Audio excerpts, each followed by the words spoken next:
Bueno, muchas gracias. La verdad, para mí es un gusto y un honor presentar a Raúl Carlos Soler, una persona que hoy va a disertar sobre el conflicto porque lo dice Gabriel Sabino, digo, más allá de visibilizar algo que para la Defensoría es tan importante y que nos sentimos tan orgullosos, que es estos 30 años de la mediación, poder decir de que en realidad lo que tenemos que intentar es mirar los conflictos subyacentes. Por eso, más allá del currículum que Marcelo ya me eximió de leerlo, pero digo, licenciado, profesor, investigador, dio todos los cursos, máster, autores de muchos libros y de muchas notas que han servido de luz en esto de mirar el conflicto, de darnos cuenta que los discursos estereotipados, automatizados no nos llevan a ningún lugar. Por eso, para mí es un gusto que un verdadero referente iberoamericano, que con su generosidad acá arriba de la mesa y durante todo este tiempo, esto de poder tener la oportunidad de poder hablar con él y de pensar de las nuevas fronteras, las nuevas ideas, cómo hacer para esto, poner en crisis cuestiones que a veces dicen uno da por cierto, los conflictos se resuelven en el proceso judicial, no se resuelven en el proceso judicial. ¿Qué pasa? ¿Cuál es la gente queda finalmente conforme? Dice, ya se cumplí el, con la sentencia. Lo cierto es que en un contexto de una Argentina con grietas, quizás las grietas más importantes sean las grietas mentales, ¿no? Y para eso nos obliga a ser creativos y disruptivos. Creativos y disruptivos. En esta, por ejemplo, en temas como el que nos ocupa, donde pareciera que el debate es o se es punitivo o se es permisivo, estamos a favor de la impunidad. En el medio hay mucho por hacer, pero como lo escuchaba ayer a Carlos en un encuentro del Rotary, no se puede pensar en una mirada alternativa sin ser esa mirada. Y esto también me parece una cuestión que siempre la plantea, ¿no? Esta mirada de lo restaurativo, de analizar el conflicto, de tocar el conflicto con las manos, pero siendo un ejemplo de ello, y me parece que hay mucho por aprender. Así que, en nombre de la Defensoría del Pueblo, el agradecimiento a todos los presentes, a los que están en todas las aulas remotas, todos estos nuevos espacios que nos ofrecen la tecnología, y trasladarle la convicción de que estoy absolutamente convencido que vamos a, durante el tiempo de la disertación de Raúl Calvo Soler, vamos a tener la oportunidad de repensar ese camino del medio tan pero tan necesario para construir una sociedad más justa y más cerca de los derechos humanos, que es una tarea y una premisa de la Defensoría del Pueblo. Así que gracias, Raúl Calvo Soler, y te escuchamos. Muy bien, antes de darle la palabra al doctor Raúl Calvo Soler, quiero decir que el primer conflicto lo planteó el doctor. Porque ustedes vieron cómo ha armado la gente de la Bolsa de Comercio este atril, en la mesa, los micrófonos. ¿Qué me dijo apenas llegó el doctor Raúl Calvo Soler? Yo no hablo atrás de una mesa, yo no hablo en el atril. Digo, ¿y dónde quiere hablar, doctor? Cerca de la gente. Bueno, la gente de la Bolsa de Comercio va a solucionar ese problema. Acá tenemos un micrófono. Les pido que no desarme todo, doctor, por favor.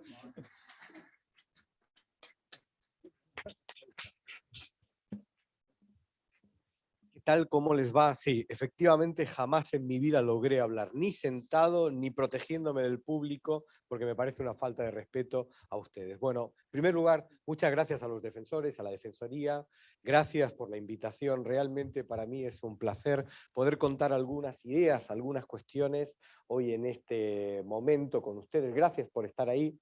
Voy a intentar explicar algunas ideas dentro de esta situación en la que me encuentro, y es que en San Juan, el jueves, viernes, observé un conflicto de la naturaleza como nunca había visto, que fue el viento sonda. Y como verán, acabé yo más en la zona de la sonda que en la zona del viento, porque terminé totalmente pasar de 10 grados a 27 grados para acabar bajando de nuevo a 10 grados fue mortal, me destruyó, así es que voy a hacer mi mejor esfuerzo hoy aquí para charlar con ustedes. Bien, quisiera, si no sé dónde están los señores que definen lo que me va a ocurrir, esto importante, quisiera comenzar mostrándoles un pequeño anuncio de televisión en Alemania para explicar de qué quiero hablarles hoy. No sé si podemos poner... Sag mal, Papa, habe ich dich noch gar nicht gefragt. Wie kommst du denn eigentlich mit dem neuen iPad zurecht, was wir dir zum Geburtstag geschenkt haben? Gut. Mit den ganzen Apps kommst du klar? Was denn für Apps? Geh mal bitte nicht so zur Seite.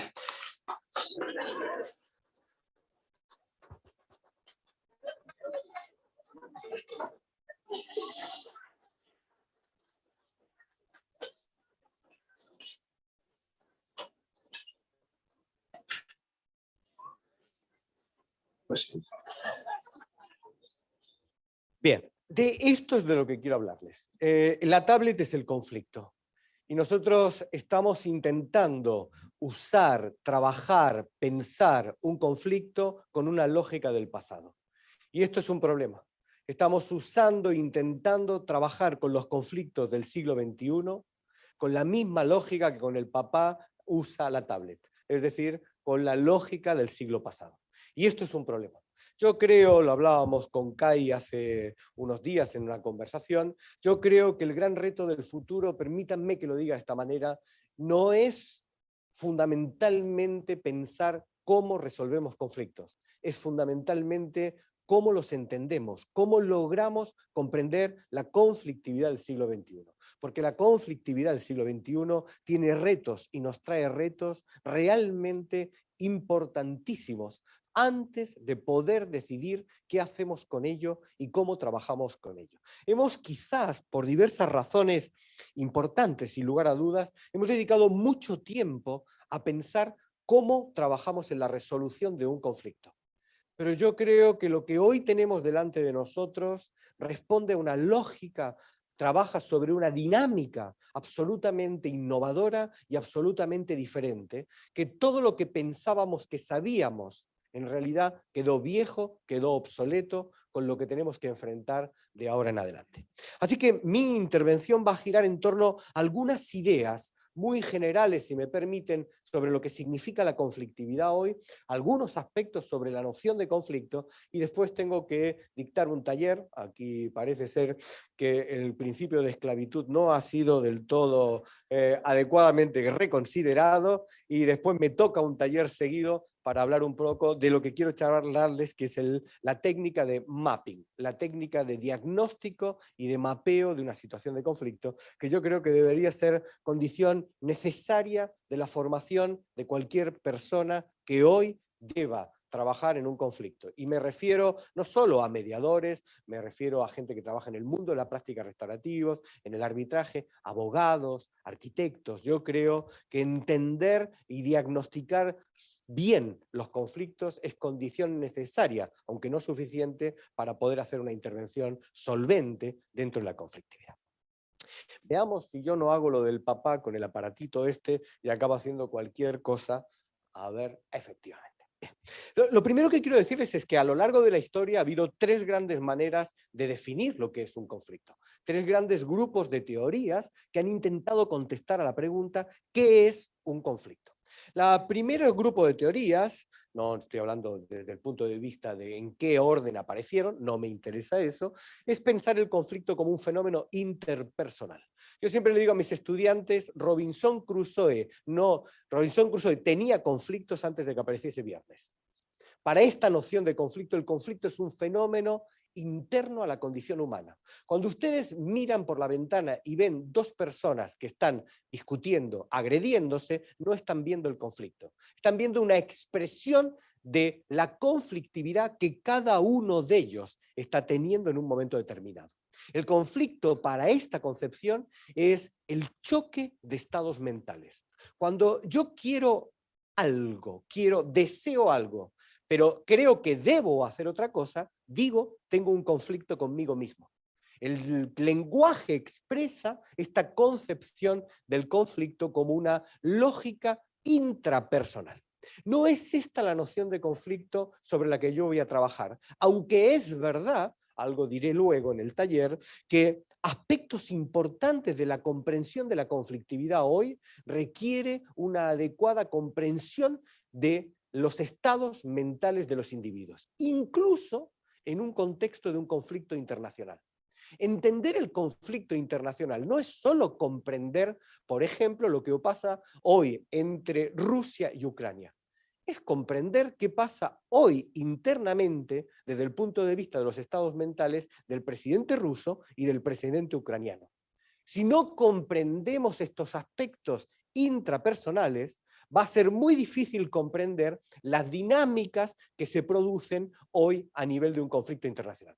Pero insisto sobre esta idea. Para mí, la idea de conflicto sobre la que quiero conversar no es una idea intrapersonal. El conflicto del que yo quiero hablar no es un fenómeno intrapersonal. El segundo modelo ha sido la idea del conflicto social.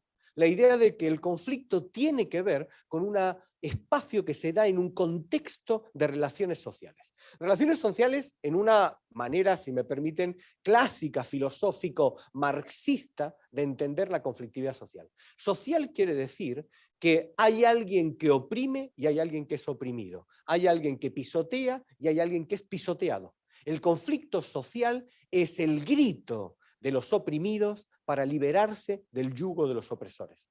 Entonces, la idea de la conflictividad es la idea de esta batalla por salir de esta opresión. Tampoco es esta la noción de conflicto que a mí me interesa, aunque el elemento de la conflictividad social es un elemento clave desde el punto de vista de la noción de conflicto. No es la noción, porque los conceptos y los teóricos y prácticos que hemos estudiado la conflictividad social y han puesto el foco en la idea del conflicto social, han puesto el foco en la idea del conflicto como una lucha por el poder. Y yo creo, y este es un elemento también importante, que el poder, igual que la influencia, luego volveré sobre esa distinción que a mí me parece clave para entender los niveles de conflictividad, el poder es un elemento importantísimo de la conflictividad. Y tenemos conflictos por tener poder, pero no todos nuestros conflictos comienzan y terminan en el ejercicio puro y duro del poder. El poder es un elemento de la conflictividad, pero no es necesariamente el fin de todos nuestros conflictos.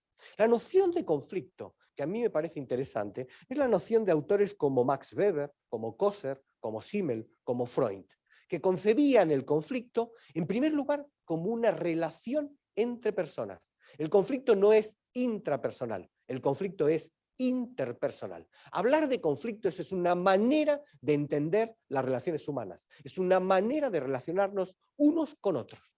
Y esa manera de relacionarnos unos con otros se puede dar desde dos condiciones importantes. La primera es, y creo que este es un punto que a veces se olvida, el conflicto es la expresión de que nos necesitamos unos a otros.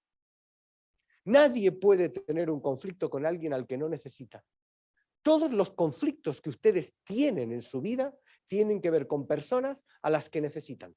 Yo siempre, cuando uno trabaja en un espacio de conflictividad más personal, por ejemplo, como puede ser un divorcio, yo siempre comienzo con el mismo discurso. Tener conflictos es reconocer que se necesitan mutuamente. Solo porque se necesitan mutuamente tienen esta relación conflictiva. Así que el primer punto que me parece importante es pensar que el conflicto es la expresión de esta idea de la interdependencia del ser humano. La segunda cuestión es que cuando tenemos esta interdependencia se da algo curioso. Puede ser que yo consiga lo que quiero no es incompatible con lo que tú quieres. Entonces hablamos de relaciones cooperativas o relaciones coordinativas. Ahora, a veces lo que nos ocurre es que lo que yo quiero es total o parcialmente incompatible con lo que tú quieres. Te necesito para conseguir lo que quiero, pero si yo consigo lo que quiero, tú no conseguirás lo que quieres. Y si tú consigues lo que quieres, yo no conseguiré lo que yo quiero. Y ahí aparece el conflicto. El conflicto es esta expresividad de la necesidad mutua, incluso para obtener objetivos que son incompatibles. Quiero decir una cosita más sobre el conflicto en este punto. la idea de la conflictividad no es la idea de una descripción necesaria de la realidad. Ahora volveré sobre ese punto. La conflictividad no es una descripción acerca de una incompatibilidad física, de una incompatibilidad real de nuestros objetivos. La idea de la incompatibilidad es la expresión de una manera de entender el mundo. Es difícil comprender la conflictividad si pensamos que el conflicto es una descripción de lo que de hecho realmente ocurre, si es que uno acepta que existe la realidad. El conflicto es la expresión de una incompatibilidad percibida. Tiene que ver con cómo concibo yo tus pretensiones frente a las mías, cómo concibo yo lo que tú quieres frente a lo que yo quiero. Dentro de la conflictividad, y este es un punto que me parece muy importante destacar, creo que hay tres grandes variables que han sido objeto de un fuerte debate en la conflictividad y que quiero señalar de entrada. La primera es el tema de la violencia. Y aquí creo que es importante no confundir conflicto con violencia. Muchas veces te das cuenta que cuando la gente habla de prevenir conflictos, trabajar en el conflicto, en realidad la palabra que están buscando es violencia. Porque, por ejemplo, tiene perfecto sentido trabajar en la prevención de la violencia, pero no sé si tiene perfecto sentido trabajar en la prevención de la conflictividad, si la conflictividad es la expresión del disenso, del desacuerdo, de una posibilidad de ver el mundo de una manera distinta. Entonces, no hay que confundir, porque a veces esto creo que no se toma en serio, no se está viendo con claridad, lo que es cómo trabajo yo la violencia, de cómo trabajo yo la conflictividad. Por supuesto, están relacionados. En mi opinión, hay conflictos violentos y hay conflictos no violentos. El conflicto violento es la expresión de una mala gestión del conflicto no violento. La violencia es la expresión de la frustración de los individuos en una conflictividad porque no logran encontrar una salida. Ahora, eso no quita la idea de que, por ejemplo, en mi país todos los años nos dedicamos a una gran cantidad de recursos a trabajar el problema de las violencias en las escuelas. Pero como no trabajamos el problema de cómo trabajan los chicos los conflictos en las escuelas, todos los años nos volvemos a gastar fortunas en trabajar el síntoma, no el problema. Porque la violencia es un síntoma, no es el problema en sí. Entonces, si nosotros aprendiésemos que para evitar el síntoma de la violencia nos tenemos que ocupar de trabajar la conflictividad no violenta de los chicos, entonces empezaríamos a entender desde qué lugar podemos hacer la diferencia. Violencia y conflicto no son lo mismo y es importante no confundirlos, porque yo creo firmemente que hay una función social positiva de la conflictividad, mientras que no creo que exista ninguna función social positiva de la violencia. Así que me parece que es importante no confundir estos dos espacios. Segunda cuestión, y espero que decirlo rápidamente para no generar demasiado debate, no hoy, no ahora. Yo no creo que el conflicto sea un problema de comunicación. Y sé que voy en contra de autores como Václavic, todo el modelo harvariano, todo un montón de gente que ha construido la idea de la conflictividad sobre la idea de la incomunicación o sobre la idea de la comunicación. Yo creo que es verdad que lo primero que afecta la construcción de un conflicto es a la comunicación entre las partes. Pero eso lo constituye en un efecto, no en una causa. Es decir, del hecho de que lo primero que se ve afectado cuando tenemos un conflicto sea la comunicación, no quiere decir que tenemos un conflicto porque tenemos un problema de comunicación. El orden de los factores altera el producto en este espacio. Entonces es importante no perder de vista esto, porque significa algo para mí importante. Yo publiqué un artículo sobre los niveles de la conflictividad. Yo creo que hay 3 niveles que la conflictividad expresa. Es un nivel de una conflictividad comunicacional, hay un nivel de una conflictividad perceptual y hay un nivel de una conflictividad relacional. Pero no todo se limita a un problema de comunicación. Y esto tiene una consecuencia muy importante. Si nosotros queremos intervenir en un conflicto y el conflicto no se agota en una lógica comunicacional entonces tenemos que tener herramientas que trasciendan las viejas herramientas de si sé la escucha activa o no sé la escucha activa. Necesitamos ser mucho más poderosos, porque el conflicto es mucho más exigente cuando lo pensamos más allá de una lógica netamente comunicacional. Y por último, la idea de la percepción, lo dije antes, no es una dinámica adecuada pensar la conflictividad solo desde una lógica de descripción de la realidad. Entender el conflicto es entender al individuo. No hay manera, lo decía Jorge antes, no hay manera de comprender la conflictividad si no comprendemos a los individuos, a las instituciones que están inmersas en ellas. Comprender el conflicto, incluso en espacios que trascienden a lo cotidiano, a lo personal, como decía antes, entender el conflicto entre Rusia y Ucrania es entender la percepción que tiene el presidente ruso, el presidente ucraniano y muchos de las personas que están hoy tomando decisiones en torno a esa relación. Pensar que esto es una descripción de la realidad es una muy mala manera de intentar comprender lo que ocurre. Entre otras cosas, porque la percepción tiene que ver con un conjunto de experiencias, presupuestos, un frame, un paradigma, una manera de encontrar la vida, de comprender la vida, que es la que queda expresada en esa conflictividad. Yo creo que uno debería aprender a trabajar, y este ha sido otro grave problema en los últimos años, en tres dimensiones distintas de la conflictividad. Nosotros hemos puesto mucho el foco en la idea de solución del conflicto. Ahora, hoy en día toda la tecnología del debate sabe que llegar a trabajar la solución del conflicto es llegar a trabajar tarde. Es mucho más costoso, es mucho más fácil que haya violencia, es mucho más difícil la transformación en un espacio de solución de la conflictividad. Y fíjense, está algo curioso. No hay prácticamente desarrollos realmente de tecnología moderna del siglo XXI acerca del espacio de la prevención de la conflictividad.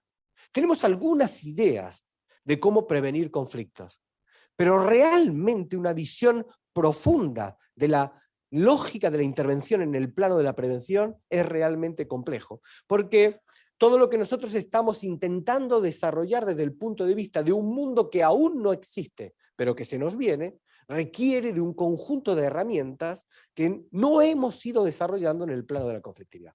Una de las cosas que nosotros hemos hecho es trabajar mucho con los sistemas de desarrollo de inteligencia.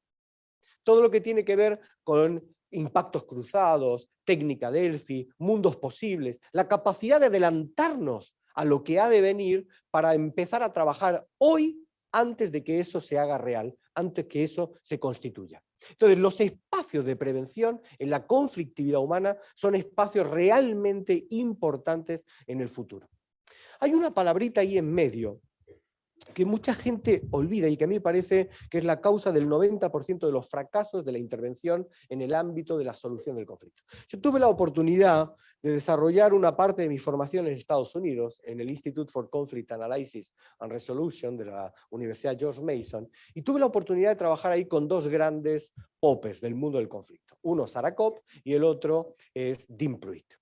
Y uno de los aspectos que me pareció muy interesante, Dean Pruitt tiene un desarrollo de un trabajo que ahora está de moda, que tiene que ver con la cuestión del ripeness, la cuestión de la madurez de la escalada. Lo que Dean Pruitt se preguntaba junto con otros autores es, cuando dos personas o dos instituciones inician un proceso de escalada de la conflictividad, ¿cuándo van a parar?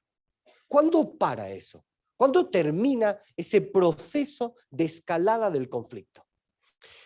A mí me pareció que en realidad los conflictos tienen a veces una lógica que yo llamo lógica de inmadurez del conflicto. Yo llamo un conflicto inmaduro a aquel en el que las partes no están en condiciones de discutir la resolución del mismo. No están en condiciones porque algo obstruye ese espacio. Por ejemplo, si hay dos personas que se están partiendo la cara en mitad de la calle. Yo salgo gritando, hay que resolver el conflicto, hay que resolver el conflicto. Yo me llevo dos guantazos, uno del señor de la izquierda y uno del señor de la derecha.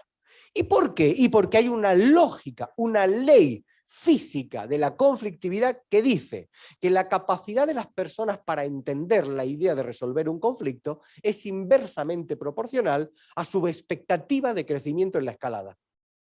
Cuanto más posibilidades tengo de escalar, cuanto más margen creo que tengo para escalar, menos sentido tiene para mí la idea de resolver el conflicto. Bueno, eso es una situación de inmadurez. Pongo otro ejemplo, publiqué un artículo sobre modelos de inmadurez en la conflictividad, pero pongo un ejemplo que seguro alguna vez han vivido en un conflicto más personal. Por ejemplo, en un divorcio, una de las partes dice, yo quiero el coche. La otra parte dice, ¿para qué quieres el coche si tú no sabes manejar o conducir? No importa, quiero el coche. Muy bien, quédate el coche. Ya no quiero el coche. Eso se llama conflictividad actoral. Cuando las partes en el conflicto no conflictúan por el objeto, sino por la pretensión que la otra parte tiene. Si fuese otro el que quiere el coche, no habría problema con el coche. Pero el problema es que tú quieres el coche. La actoralidad es un elemento condicionante de la inmadurez de la conflictividad. Cuando un mediador le dice a dos personas que están inmersas en un conflicto actoral, chicos, vamos a resolverlo, lo miran porque no está entendiendo nada. Nada de lo que está sucediendo. El plano de la solución del conflicto no es el plano de la gestión. Las técnicas de gestión de un conflicto lo que buscan es generar dinámicas para construir y convertir un conflicto inmaduro en un conflicto maduro. Y a partir de ahí visualizar la posibilidad de trabajar en el plano de la solución de ese conflicto. Solo una cosita más rápidamente. Yo creo que un conflicto puede resolverse o disolverse. Y es bueno que empecemos a entender los planos de resolución y de disolución. Ayer contaba en una charla sobre la conflictividad en el aula de hoy, un caso que yo tuve hace mucho tiempo. Yo siempre creo que hay dos tipos de personas. Hay personas que joden en vida y hay personas que joden una vez muertos. Entonces tenemos la capacidad de que nos recuerden, ya sea en vida o una vez hemos desaparecido. Y esta es la historia de un señor que decidió que sus hijos lo iban a recordar el resto de su vida. Así que dictó un testamento que decía lo siguiente: se procederá a la repartija de la totalidad de mis bienes con una única condición, que mis 5 hijos estén de acuerdo en la repartición de todos y cada uno de los bienes de mi patrimonio. Y estos 5 se conocían bastante y decidieron que era un buen momento de traer a alguien que los ayudase a resolver el conflicto. Así que desembarqué frente a estos 5 señores y señoritas y señoras para trabajar en esa conflictividad. Al principio, la distribución de bienes no era un problema. Hay muchas técnicas que ustedes conocen bien: compensar, distribuir, unificar, utilizar. Bueno, hay un montón de elementos que te permiten, como operador de conflictos, trabajar ese espacio. Hasta que llegó el momento de decidir qué hacíamos con el escritorio de papá. El escritorio de papá era una mesa. Yo creo que las mesas de IKEA o de IKEA son mejores que el escritorio de papá, pero era una batalla mortal por la dichosa mesita. Estaban dispuestos a dilapidar todo el patrimonio con un único objetivo: la mesa. No, y ese es un punto interesante. Hay 2 tipos de conflictos: que todos peleen por tener la mesa o que todos peleen porque el otro no tenga la mesa. Y todos peleaban porque el otro no tuviese la mesa. Y esto es muy importante porque luego volveré en el taller sobre la capacidad que tenemos de escuchar bien el conflicto. Tendemos a excesivamente adelantarnos en la escucha para parametrizar rápidamente lo que es el conflicto. Ya, lo sé, ya lo conozco. Bueno, la capacidad de sorpresa en la conflictividad humana me parece maravillosa. La capacidad del ser humano de ser creativo generando conflictos es impresionante y hay que admirarla en ese sentido. Es una pena que no seamos tan creativos generándolos, resolviéndolos como generándolos. Es una pena, pero fuera de eso, para generar conflictos somos pintados. No nos gana nadie cuando uno quiere tener un buen conflicto. Bueno, así que yo aprendí de un viejo profesor, un viejo maestro llamado Remo Entelman, una cosa, que es que un conflicto simbólico requiere soluciones simbólicas. Así que a mí lo que se me ocurrió es un día convoqué a los hermanos y hermanas y les dije, miren, yo creo que esto muestra el cariño enorme que ustedes tenían por su padre, así que vamos a hacer lo siguiente, van a escribir en un papel aquello que papá les recuerda, una palabra que papá les recuerda, vamos a sacar la mesa a mitad del jardín y con el papel prendido fuego le vamos a meter fuego a esa mesa. Y les pareció maravilloso, les pareció un ejercicio esotérico, único, muy vikingo, muy, qué bueno, qué bien vamos, cómo estamos encontrando la solución. Yo dije, gracias maestro, lo simbólico funciona, es maravilloso. Porque cualquier solución práctica en un contexto de simbolismo es poco interesante. Así que gestionar no es prevenir y gestionar no es resolver. Perdón, es lo que quería decirles. Yo lo que hice no fue resolver el conflicto, yo lo que hice es disolver el conflicto. Es muy importante ser capaz de manejar las técnicas de disolución, tanto como las de resolución. Es tan importante saber qué ponemos en la mesa, como qué vamos a sacar de la mesa para trabajar un espacio de resolución de conflictos. Por último, respecto a esto que divido, como verán, divido constantemente en tres. Ayer Gonzalo me lo recordó, mi hijo, todo lo que yo sé, siempre lo digo, todo lo que sé de conflictos los he aprendido de tres personajes, que son mi hijo, mi esposa y mi suegra, y no en ese orden. Mi hijo siempre me critica porque dice que tengo una especial tendencia a dividir el mundo en tres. Y yo le dije que esto era falso, radicalmente falso. Y como es bastante insistente, buscó un artículo mío que decía, y esto es verídico, que decía, en este artículo trataré 5 temas, solo hay 3. Entonces, dijo, papá, lo dicho, tienes una curiosa insistencia con el mundo en 3. Bien, yo creo que los conflictos del siglo XXI tienen estas 3 características. Y estas 3 características, como al papá de la tablet, nos saca de juego. No estamos hoy en condiciones de enfrentar con suficiencia estas 3 características de la conflictividad del siglo XXI. La primera es que es terriblemente complejo. El mundo es terriblemente complejo. Yo contaba, cuando yo decidí estudiar la carrera, ¿cuántas carreras había en la universidad disponibles? ¿20, 30, 40, 50? Cuando mi hijo decidió estudiar la carrera y me sacó el papiro de carreras disponibles, yo no podía creer que todo eso fuesen carreras hoy disponibles. El mundo de los jóvenes hoy es un mundo de alternativas constantes. Una de las cosas que más me impacta es que ellos tienen que tomar decisiones constantemente. Su mundo es terriblemente agotador, porque tienen que decidir constantemente. Probablemente esa es la razón por la que nunca se quedan con nada y no tienen problemas en transitar de una alternativa a otra con absoluta liviandad. Probablemente eso es. Nosotros teníamos un trabajo y lo agarrábamos de por vida, no queríamos nacer, vivir y morir en 2 kilómetros a la redonda haciendo un trabajo determinado. Ellos no tienen problema porque el mundo es una constante y absoluta alternativa. Y eso me parece maravilloso en ellos. Pero tiene una problemática y es que genera una dinámica de un nivel de complejidad increíble. Nosotros teníamos que decidir entre 5 carreras. Yo contaba el otro día, cuando yo fui a la facultad, recuerdo que íbamos a comer al restaurante de la universidad. Y el primer plato no lo elegías, te lo imponían. Y después te daban 2 o 3 segundos para que eligieses alguno. Pero poco más. Eso era todo lo que nosotros decidíamos. El otro día fui a la universidad a comer. Tienen 10 primeros, 10 segundos, el postre, y encima ellos han complejizado, porque como tienen toda esta lógica de que hay que cuidarse, de que hay que ver qué comes, etcétera, etcétera, según cuál sea el primero, si les gusta más que el segundo, eligen primero un primero y después, en razón del primero elegido, sostienen cuál es el segundo que va. Yo decía, esto es una locura. Esto es una terrible locura. Ahora, en serio, los conflictos hoy son mucho más complejos que los conflictos del pasado. Los conflictos del presente y del futuro son terriblemente más complejos.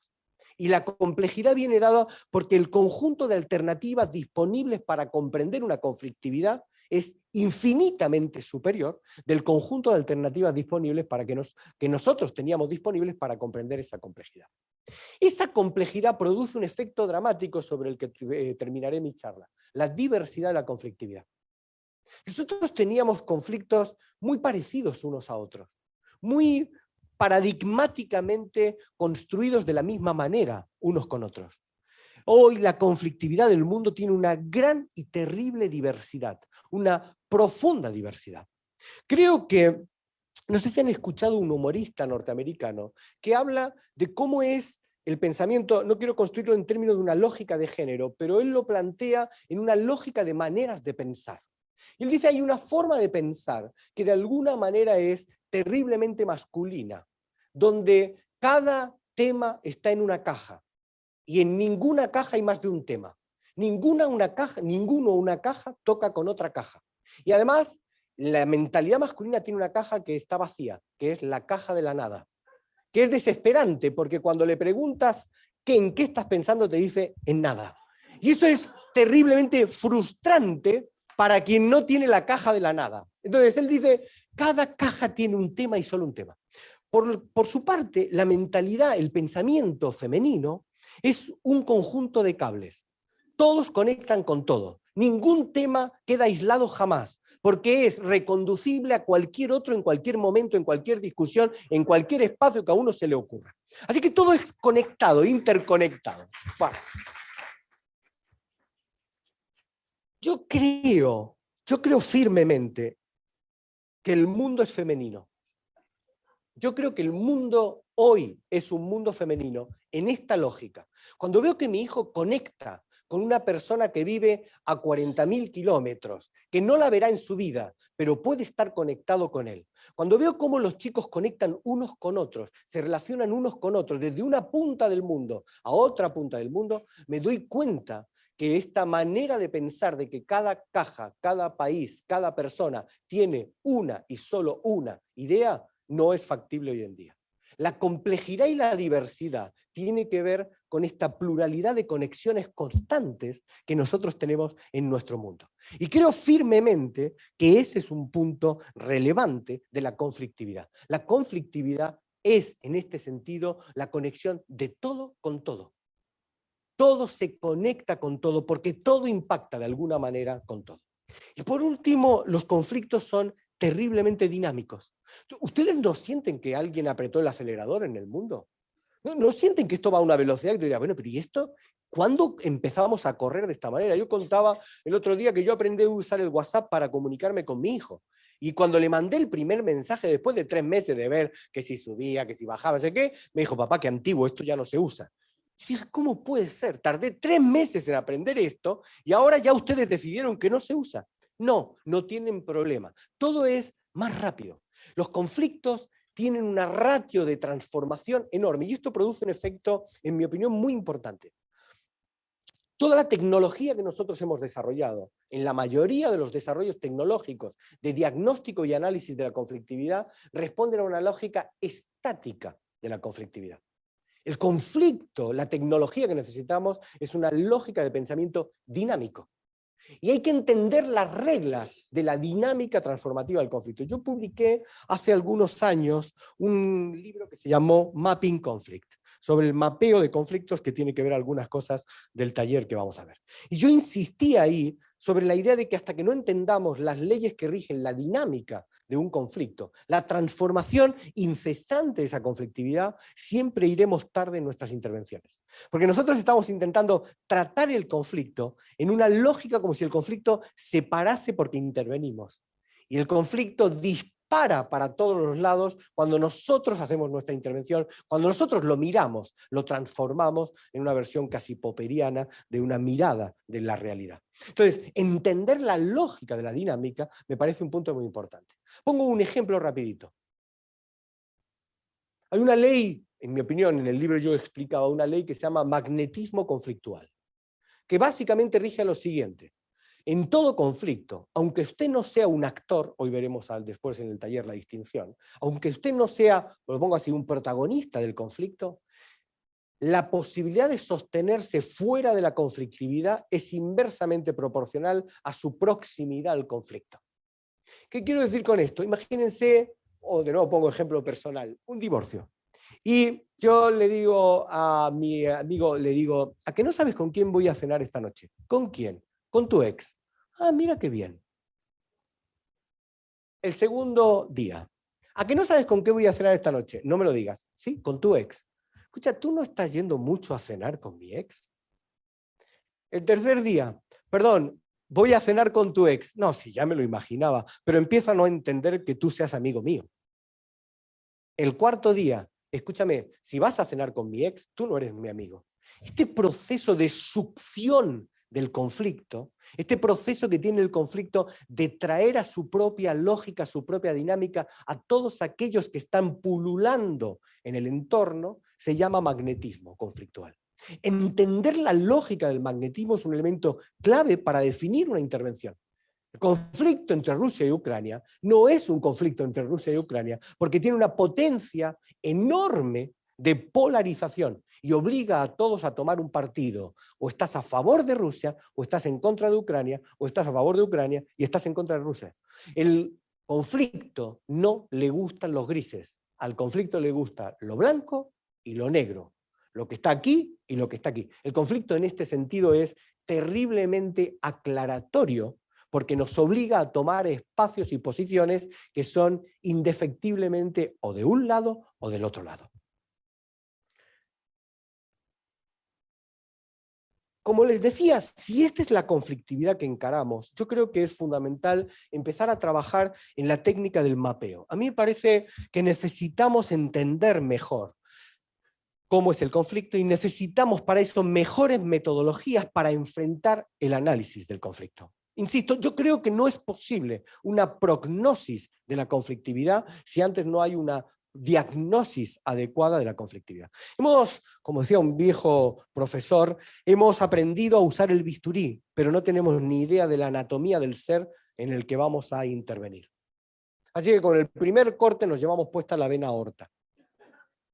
Porque como no tenemos ni idea de qué es y cómo está eso armado, en nuestro gran manejo de los bisturís, de los modelos de intervención, siempre digo, y espero que me lo tomen con cariño, siempre digo que si quieren ver un buen conflicto, junten 5 mediadores y pregunten qué es la mediación. Van a ver un conflicto que es absolutamente inmediable. O sea, empatía no hay, escucha activa desaparece, nos matamos unos a otros. ¿Qué va a hacer eso la mediación? La mediación es ineludiblemente esto. Nosotros tenemos ese espacio de debate. Creo firmemente que hemos puesto demasiado esfuerzo en discutir, por ejemplo, una pregunta como ¿qué es la mediación? Y no hemos comprendido que distintas tipologías de conflicto requieren distintas metodologías de mediación para una adecuada intervención.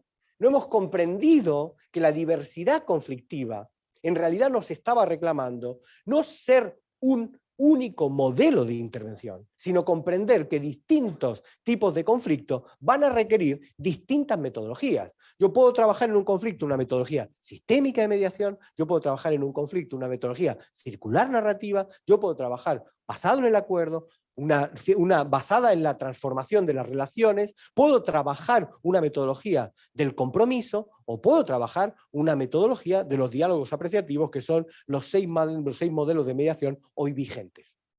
Pero no tiene sentido nuestro debate previo porque un modelo es funcional a una tipología de conflicto sobre la que yo tengo que trabajar. Entonces, hemos perdido demasiado tiempo en el debate del bisturí sin acabar de comprender la profundidad de la anatomía del ser sobre el que íbamos a trabajar, que además es terriblemente volátil, que es la conflictividad. Así que quiero decir algunas cuestiones sobre esto del mapeo de conflicto. 3 reglas sobre, después en el taller voy a intentar explicar algunas cuestiones más prácticas de la intervención en mapping, pero 3 reglas me parece que son importantes. Una intervención sin diagnóstico aumenta los riesgos. Entrar a ver, entrar a convertir, entrar a trabajar, entrar a toquetear un conflicto sin saber qué es lo que estoy toqueteando, tiene problemas enormes. Es muy importante la capacidad que tenemos de explorar para diagnosticar antes de decidir cómo trabajar. Si no entendemos esto, tenemos un problema muy importante entre manos. Segunda regla, la conflictividad se constituye en una variable de ajustes de muchas relaciones. La conflictividad tiene que ver con que yo tengo que ajustar mi intervención de diferentes maneras, en diferentes espacios, en diferentes situaciones, constantemente. Así que no es que dice, mire, yo soy un árbitro. Y yo trabajo arbitraje. Y a mí no me líe porque esto es un arbitraje. Bueno, está maravilloso, pero usted no puede trabajar en un conflicto como este, porque para este conflicto la idea de una lógica arbitral no tiene ningún sentido.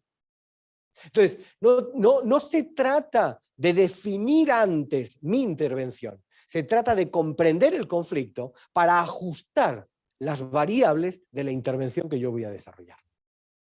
Distintos conflictos requieren distintas técnicas, tácticas y metodologías.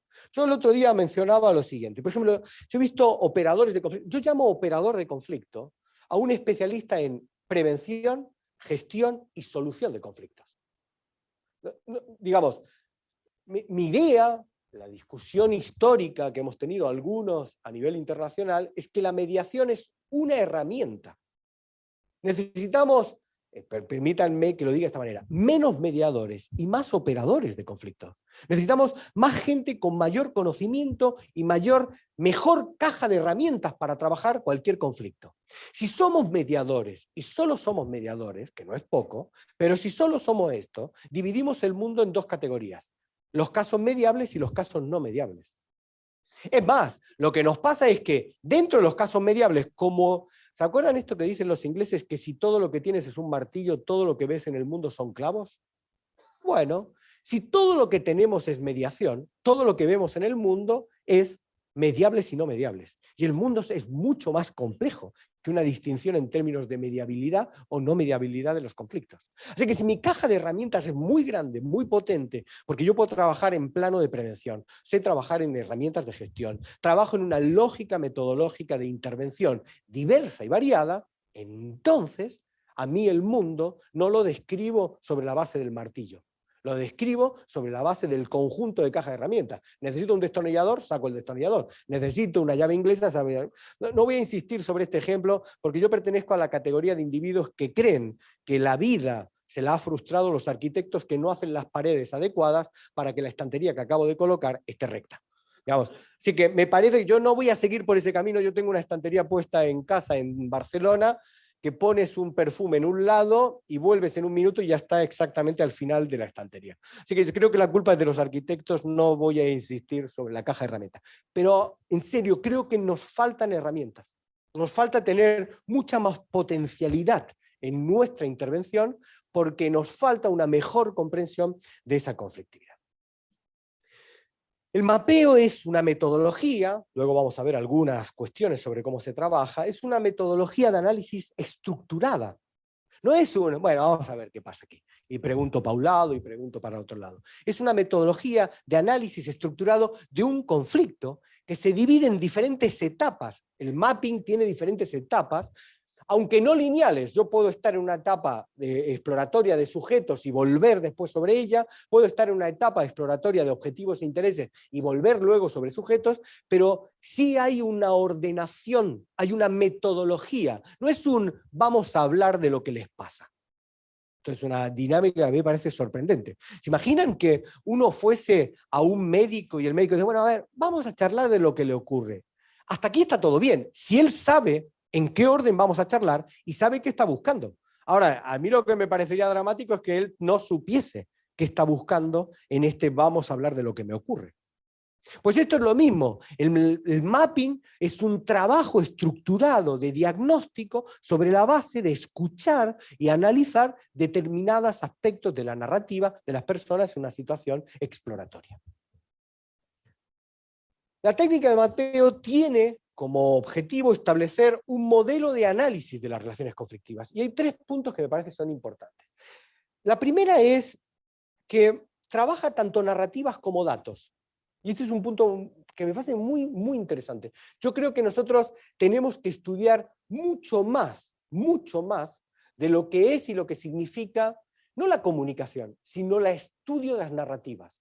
¿Cómo cuentan las personas las cosas? Hay un desarrollo fenomenal hoy en el mundo, en el ámbito de la literatura, sobre estos temas, que nosotros no estamos captando y que a mí me parece crucial tener en cuenta. Por ejemplo, nosotros ahora estamos, como alguien citó, a mí me contrató la provincia de Córdoba para rediseñar todo el sistema de justicia juvenil de la provincia de Córdoba. Córdoba tomó la decisión de que lo que se venía haciendo no producía una modificación de los niveles de delincuencia juvenil y que era necesario un replanteamiento total del modelo de respuesta frente a los jóvenes en conflicto con la ley penal. Así que el sistema va a tener fundamentalmente una lógica de justicia restaurativa desde un chico de 12 años hasta un chico de 18 años. Sea cual sea el lugar donde esté, sea que está cumpliendo una pena en un centro, sea que es un no punible, sea que está en una probation, va a tener en todo el sistema de una manera coherente una lógica de respuesta pensada restaurativamente. Para eso estamos trabajando en la formación de facilitadores restaurativos, en un total de 100 facilitadores restaurativos que han sido preseleccionados después de una serie de exámenes psicotécnicos, etc. Bueno, uno de los aspectos formativos en una clase que tienen hoy, justo, yo no estoy en la clase, pues estoy con ustedes, por suerte, encantado, pero hay otra persona que está dando esa clase, es sobre técnicas de teatro. Yo uno diría, ¿y para qué necesita las técnicas de teatro? Bueno, un facilitador restaurativo en la interacción con un joven o una joven en conflicto con la ley penal, tirar de técnicas clásicas de la escenografía es fundamental. Entonces, se nos están escapando cosas que el mundo está desarrollando y que a nosotros nos servirían enormemente para trabajar esos espacios de diagnóstico y de análisis. Por ejemplo, el análisis de una narrativa. ¿Por qué la gente cuenta lo que cuenta de la manera que lo cuenta? Luego vamos a ver una técnica que yo voy a intentar mostrarles, que me parece que es interesante, que se llama técnica de palabra clave, que tiene que ver precisamente con el estudio de la narrativa de cómo contamos las cosas. No es lo mismo contar las cosas en primera persona que en tercera persona. Y esa decisión no es arbitraria. Hay una carga enorme en estas decisiones cuando hablamos de nuestra conflictividad. Segundo, lo dije antes, el conflicto tiene una lógica estática, pero tiene una lógica dinámica que nosotros tenemos que entender. Tenemos que aprender a visualizar la lógica de la transformación de la conflictividad constante, porque ese dinamismo, esa aceleración, hace que el operador deba trabajar en esa dinámica de una manera terrible. Debe ser capaz de adecuar su metodología de intervención a cada una de las transformaciones que se están produciendo en tiempo real en esa conflictividad. Y se desarrolla a partir de elementos definidos y de la construcción de hipótesis. Pero ya lo vamos a ver luego, no una hipótesis, nosotros decimos en Cataluña del chafardero, que es el cotilla, no sé cómo se diría, porque además aquí en muchos países, si alguien dijo que todos hablamos el mismo idioma, era un mentiroso. Mentiroso total, porque cada uno de nosotros en nuestro país llamamos a las mismas cosas de maneras totalmente diferentes. No voy a poner algunos ejemplos paradigmáticos de mi llegada a la Argentina con algunos verbos que ahora soy incapaz de usar en España. Estuve en un congreso ahora en San Sebastián, que era el 17º Congreso Mundial de Victimología, y fui a hablar, y les prometo por Dios, que cuando fui a decir coger, no podía decirlo. Había algo enganchado tanto tiempo en la Argentina acostumbrado a no decirlo, que no me salía, no podía usar la palabra, era como... Y ustedes saben que los españoles ese verbo va para arriba, va para abajo, al menos en la narrativa va para arriba, va para abajo, lo dejo ahí. Bien, entonces, el punto fundamental es que entender la dinámica de la construcción es muy importante. Fíjense, si yo tengo un conflicto de fuerte carga emocional, luego diré algo sobre el hit parade del verano de las emociones, bueno, si yo tengo un conflicto de fuerte carga emocional, por ejemplo, hay un tipo de pregunta que nunca debería usar, que son las preguntas reflexivas. En un conflicto diagnosticado con fuerte carga emocional, cuando el operador mete una pregunta reflexiva, produce siempre el mismo efecto, la escalada. Ahora, nadie nos enseñó esto. Nos enseñaron que hay 25 tipos de preguntas dentro de la escucha activa. La pregunta abierta, la pregunta cerrada, la pregunta reflexiva. Ahora, nadie nos dijo, ojo con cuándo las usas. Ojo con el tipo de conflicto que tienes delante, porque según el tipo de conflicto que tengas delante, no es adecuado usar cierto tipo de tecnología. Por ejemplo, la pregunta reflexiva en un conflicto de fuerte carga emocional. Como no diagnosticábamos bien, nosotros usábamos la pregunta reflexiva y después, ¿quién le pasaba? Que salías y decías, la verdad que la gente está loca, pero loca. Hay que ver cómo se ha puesto porque le he hecho esa pregunta. Porque ella estaba diciendo, o él estaba diciendo, me ha amargado la vida. Mi vida es una mierda por lo que ha hecho conmigo. Me ha destruido Y yo fui y le pregunté, solo le pregunté, ¿qué hubieses hecho tú si fueses él? Claro, para levantarse con un bisturí y cortarme la yugular por la mitad. ¿Cómo voy a hacer esa pregunta? Entonces, meter una pregunta reflexiva en un contexto de carga emocional conflictiva tiene un efecto devastador. Aquí está. Yo creo que el mapping tiene 8 elementos. No se preocupen, algunos de ellos vamos a ver rápidamente después en el taller. Mi argumento es que hay 8 elementos que son vertebradores de cualquier conflicto. Comprenderlos, pero no se preocupen, no hace falta que hagan fotos. Yo les regalo, no tengo ningún problema, es para ustedes. Está ahí, por supuesto que sí. Lo suben en la página de Defensoría, lo bajan, yo encantado, ¿no? Me parece que no, el conocimiento privado no tiene mucho sentido, digamos, si es solo privado. El conocimiento tiene sentido cuando es público, si no, me parece poco interesante. No, bueno, yo creo que hay 8 elementos que conforman la dinámica del estudio de un conflicto. No tengo tiempo y después vamos a ver en el taller algunos de ellos, pero sí quiero contarles un poco las preguntas para al menos el panorama, el vuelo de pájaro de una intervención de diagnóstico exploratoria. La primera pregunta que me parece interesante es: ¿a quién citan las personas que cuentan sus conflictos? ¿De quiénes hablan? ¿Cuáles son los sujetos que se mencionan? ¿Por qué mencionan a uno u a otro? Por ejemplo, es muy interesante en la guerra entre Rusia e Ucrania escuchar a quiénes citan los presidentes ruso y ucraniano. ¿De quiénes hablan? ¿A quién mencionan? Y es muy interesante visualizar cómo en sus narrativas expresan, invitan a sujetos que uno diría, ¿por qué lo trae al conflicto? Y sin embargo rechazan a otros que uno diría, pero este debería estar en el paquete. Entender a quién citan es una muy buena manera de escuchar la conflictividad. Aunque, después lo vamos a ver, recuerden siempre que ni son todos los que están, ni están todos los que son. Entonces uno tiene que aprender a escuchar esas cuestiones de por qué no cita o por qué cuando habla de uno habla en primera persona y por qué cuando habla del otro habla en tercera persona. Y estas son cuestiones, desde el punto de vista del diagnóstico, importantes. Segundo, los intereses y los objetivos. A mí me interesa mucho en la exploración tanto de lo que quieren o de lo que dicen que quieren, tanto como del cómo lo van a conseguir o cómo dicen que lo quieren conseguir. Esa es la distinción que yo hago entre explorar los intereses y explorar los objetivos. El interés tiene que ver con la respuesta a la pregunta ¿qué quieres? ¿O qué crees tú que quiere el otro?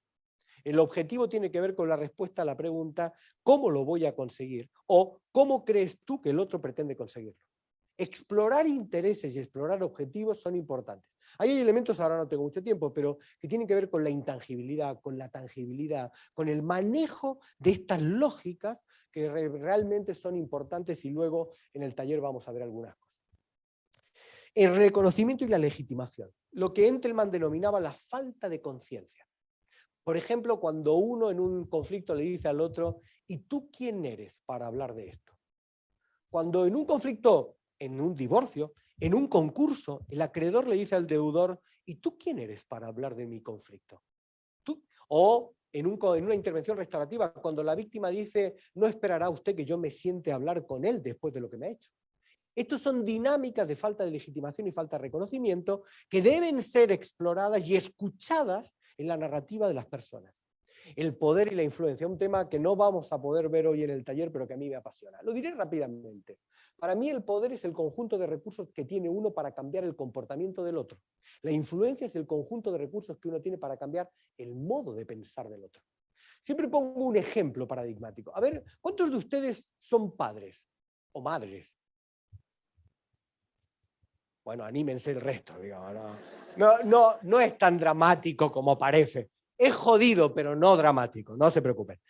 Pero ahora voy a decirlo en serio. ¿Cuántos de ustedes son padres o madres de verdad? Y esto quiere decir de un chico o chica adolescente.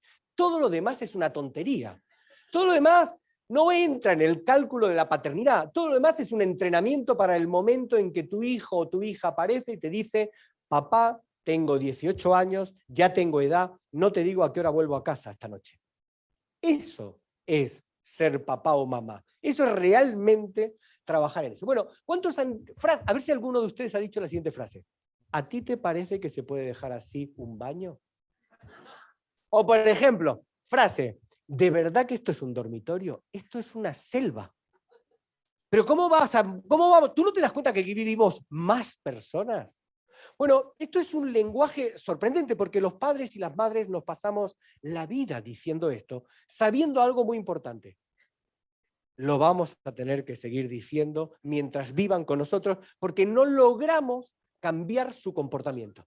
Esto es lo que se llama falta ineludible del poder paterno-materno frente a sus hijos. No tenemos ningún poder, porque además, si tú lo amenazas, te redobla la apuesta, con lo cual estás perdido. Ahora, Dios nos dio algo mucho más perverso, la influencia. La influencia, la capacidad de cual gota malaya ir paso a paso, diciendo, y rogándole a Dios solo una cosa, estar presente el día que tu hijo le dice a sus hijos lo mismo que tú le estuviste diciendo durante eternos tiempos. Lo único que a uno nos queda. A ver, yo recuerdo el día que le dije a mi hijo, pero hijo, por Dios, así no se deja un baño, y estaba mi padre. Y lo miré, nunca lo vi sonreír como ese día. Yo creo que la risa iluminaba el ambiente. ¿Y saben qué hizo? Me tocó así en el hombro y me dijo, ala, todo tuyo. Y se fue. Entonces, la capacidad de impactar, la capacidad de manejar la influencia es muy importante.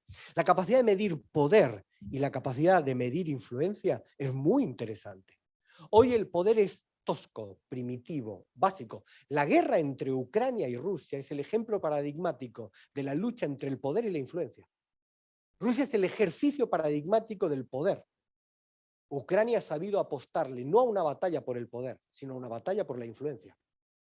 Y cuando el poder y la influencia luchan y compiten, la influencia tiene un aspecto dramáticamente sibilino. Solo hay que tener en cuenta una cosa, la influencia requiere un oído que escuche, el poder no.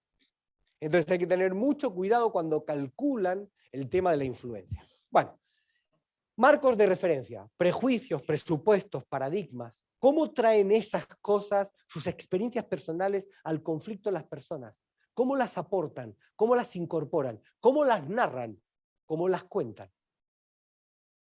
Emociones. Yo creo que hoy no se puede freír un huevo sin hablar de emociones. Es una cosa como que es terriblemente colonizante. Digamos, nos han puesto las emociones. Tú vas a cualquier charla en cualquier parte del mundo y dices, bueno, un café con emoción o sin emoción. Entonces es una cosa como que, y no me cabe ninguna duda que es importante la trascendencia de las emociones. Y es importante que hemos descubierto el gran error de Hume, en algún sentido, no porque él creyese que la razón es esclava de las pasiones, en eso estaba adelantado su tiempo, sino porque creía que las podía distinguir. Hume pensaba que había un plano de las pasiones y un plano de la razón, y la neurociencia nos ha mostrado que esto no es tan fácilmente distinguible, porque en el modelo de interacción humano esto parece ir en un mismo paquete, como dice Damasio en varios de sus libros. Ahora, a mí me parece que hay que tener cuidado del hecho de que en todos los conflictos haya emociones, no quiere decir que todo un conflicto sea emocional. Y esta es una distinción, de nuevo, que el mapeo puede ayudarnos. Hay que tener cuidado con la valía de las emociones. Yo siempre cuento una anécdota. Antes eran los valores. ¿Se acuerdan cuando tú no podías freír un huevo si no eran valores lo que estaban en la sartén? Entonces todo eran valores. Pero yo siempre recuerdo, antes pasaba algo y bueno, ya no hay valores. Bueno, ya no se educa en valores. Cuando yo era joven, los valores. Ahora los chicos no tienen valores. De hecho, yo siempre les hacía una broma a mis estudiantes. Seguro que alguna vez han escuchado la frase que dice aquí lo que faltan son valores, decían mis alumnos. Una vez tuve una experiencia, ¿hay algún mexicano en la sala? Bueno, una vez tuve una experiencia en México, si no hubiese cambiado de país para no afectar a nadie, donde me pasó lo siguiente, en la Corte Suprema se me ocurrió hacer la siguiente broma. Seguro que alguna vez han escuchado la frase que dice aquí lo que faltan son, y todos gritaron, ¡huevos! Y me quedé parado, porque yo no sabía cómo seguir, le dije, pensaba en los valores, también, y digo, bueno, listo. No sabía si tirar hacia un lado o hacia el otro, pero enganchamos rápidamente. Las emociones tienen una pauta de diagnóstico muy importante. Y hay que entender y diagnosticar correctamente el papel que juegan las emociones. Insisto sobre esta idea, del hecho de que las emociones aparezcan en una narrativa conflictiva no significa que ese conflicto sea emocional. El conflicto emocional es otro espacio que el diagnosticador debe también identificar en otro nivel. El tema de la relación, ¿cómo se relacionan? Hacia el pasado es una relación esporádica, sostenida, enquistada. Hay conflictos que son esporádicos y hay conflictos que están enquistados en la relación. O es una relación, un análisis hacia el futuro, lo que se llama cálculo de interdependencia futura. ¿Cómo no se trabaja lo mismo una lógica de intervención de un conflicto donde el cálculo de interdependencia futura es alto que donde el cálculo de interdependencia futura es bajo? Recuerdo un caso rápidamente donde yo estaba evaluando a un mediador y entra una pareja que había sido denunciada por la escuela porque siempre llegaban tarde a buscar a sus hijos. Entonces empieza la mediación y el mediador les pregunta, bueno, ¿qué es lo que pasa? Bueno, y el mediador se da cuenta rápidamente que entre ellos no hablan. Entonces el mediador pregunta, ¿están ustedes divorciados? Sí, hace 5 años. ¿Y no hablan entre ustedes? No, hace 5 años que no nos hablamos. Y el mediador hizo la pregunta mágica del millón. ¿Y cómo leches deciden quién y cuándo va a buscar a los chicos? Y la respuesta fue maravillosa. Yo se lo digo a mi mamá se lo dice a su mamá se lo dice a ella. Ella se lo dice a su mamá se lo dice a mi mamá me lo dice a mí. 2 madres octogenarias no pegaban 1 hora y 1 día. No había manera de acertar en el cronograma de visitas. ¿Qué pasó? El mediador que tuvieron pensó que lo importante era el acuerdo. No entendió que el cálculo de interdependencia futura de esa pareja era enorme porque tenían hijos pequeños. Y en vez de trabajar en la lógica de un modelo de intervención transformativa, trabajó en una lógica de un modelo de intervención basado en el acuerdo. El resultado fue la incomunicación constante de ambas partes. De nuevo, entender el conflicto desde el punto de vista de su relación es comprender la dinámica de la intervención. Y por último, las coaliciones. ¿Quién se coaliga con quién? ¿Quién se vincula con quién? El libro de Kaplow, 2 contra 1, una lógica de las coaliciones, es un libro excepcional para el análisis de la situación de conflicto. Entender las tríadas revolucionarias. Yo creo que algo que ha calculado muy bien, pero muy bien, Ucrania ha sido el cálculo de tríadas, el cálculo de coaliciones. Cosa que ha calculado pésimamente mal Rusia, al menos hasta aquí. Veremos luego cómo sigue la idiosincrasia de esa conflictividad. Esos 8 elementos están en las narrativas, son mucho más complejos, los quise presentar de una manera bien sencilla para que se visualicen, pero entender esto es entender el esqueleto de la conflictividad, sea cual sea esta, nacional, internacional, en un divorcio, en un concurso, en un de acreedores, en donde ustedes quieran. Entender estos 8 elementos es comprender la dinámica conflictiva. Y termino, 5 minutos y termino. Quiero ponerles 3 ejemplos de conflictos que creo que, al menos son 3 ejemplos que yo he trabajado en los últimos años, que ponen en jaque todas nuestras concepciones y preconcepciones de la conflictividad, porque no responden adecuadamente a todo lo que pensábamos que sabíamos hacer y no responden adecuadamente a todo lo que es un profundo análisis de la conflictividad. Ya lo he dicho, un conflicto inmaduro es aquel donde hay elementos de su estructura que imposibilitan la lógica de una resolución. Y alguien citó que yo he tenido la oportunidad de trabajar en el caso Vicentín, que sé que es un caso muy apegado a Rosario y a la provincia de Santa Fe. Yo tuve la oportunidad porque el juez un día escuchó una conferencia mía donde yo hablaba de las prácticas restaurativas en contextos de bankruptcy o en contextos de práctica concursal. Y él dijo, qué interesante, ¿por qué no viene usted y lo hace? Así que Vicentín tuvo una dinámica con ciertas pautas, con ciertas ideas, donde participaron en el intercambio dialogado el 95% de los acreedores. Recuerde que Vicentín tiene 2.000 y pico de acreedores y más de 1.400 millones de dólares en pasivo. Participaron un volumen enorme de acreedores en diferentes modelajes de procesos restaurativos donde pudieron expresar lo que pensaban, lo que sentían, lo que les ocurría. ¿Por qué Vicentín es un conflicto inmaduro? Bueno, por una razón muy interesante, porque probablemente Vicentín no es solo un concurso. El derecho piensa, analiza el conflicto de Vicentín desde una lógica concursal. Lo que el derecho aún no ha entendido es que Vicentín es un conflicto que trasciende a la lógica del concurso de Vicentín. Y comprender eso es comprender la inmadurez de la intervención. Si nosotros pretendemos con el derecho, siempre digo, el derecho resuelve bien casos jurídicos, pero es muy malo resolviendo los conflictos que las personas tienen. El caso lo resuelve espectacularmente. Ahora, el problema es cuando caso y conflicto no coinciden. Entonces, me parece que es un ejemplo paradigmático de cómo el derecho se ve rebalsado porque piensa identificar una conflictividad en una serie de pautas y está analizando mal el conjunto de frames de los acreedores en esa instancia concursal. Va más allá de una cuestión de los 1.400 millones de dólares, de quién paga qué y de quién fracasó dónde o no.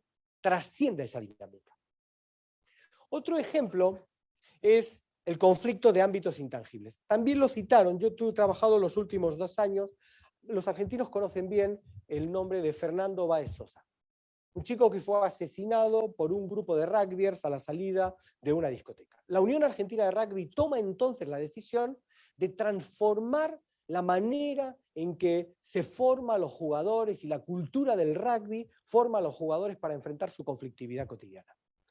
Y un punto muy importante es que el modelo de intervención que durante 2 años nosotros hicimos, que tenía que ver con una transformación de la capacitación dentro del juego y fuera del juego de habilidades para gestionar su propia conflictividad.